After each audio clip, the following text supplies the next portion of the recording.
Kia ora. Distinguished guests, I regret that I was not able to identify a suitable collective noun for two dames and a lady. So, your distinguished guests, ladies and gentlemen, I want to talk very briefly about the Sir Paul and Lady Reeves Scholarship Fund being launched this evening to support those who may otherwise be unable to take part in the leadership program undertaken by Leadership New Zealand, which is described in the program material that you received when you arrived.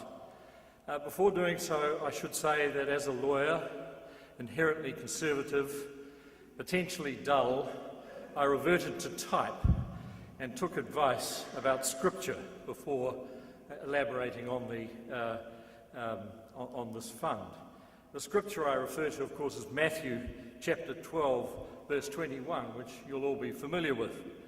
And Jesus entered the temple of God and drove out all who sold and bought in the temple and turned the tables of money changers and the seats of those who sold pigeons. He said to them, "It is written, my house shall be called a house of prayer, but you make it a den for robbers."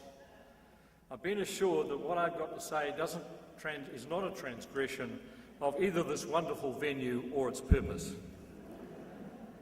I come from what I describe as the appreciating classic end of the intergenerational spectre. In other words, I'm old.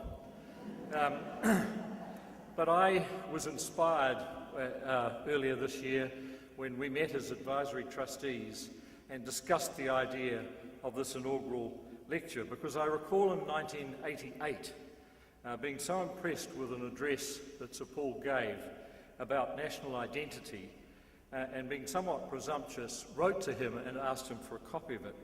I'd just like to share with you now a paragraph of that address, because I think it links well with tonight's inaugural lecture and the reason for the establishment of the Sir Paul and Lady Reeves Scholarship Fund.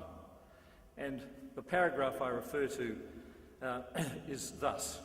Recently in Government House, Wellington, 4 of my Taranaki relatives spent an hour with me. We discussed how to create better returns for a particular Māori incorporation, the confusion about elections to the Taranaki Māori Trust Board, the pollution of shellfish beds, and the failing health of an old lady. I am not what I was 20 years ago, nor are you.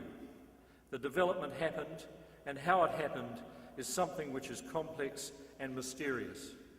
Ultimately, identity boils down to the maturity to cope with an evolving situation, living with the fact that fixed positions are out, and inevitably having a sense of never completely arriving.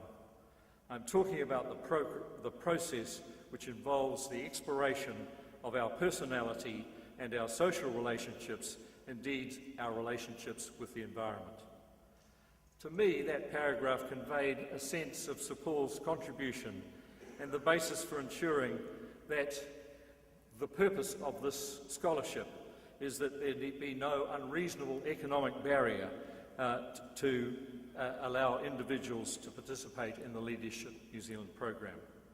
The Reeves family have made an initial contribution to the fund, for which we are grateful, and this has been supplemented by a very generous donation from Sir David Levine, such that the provision of the scholarships is now a reality. You'll see from the materials in front of you that there are ways in which you can contribute to this scholarship fund, and I invite you to do so. Thank you.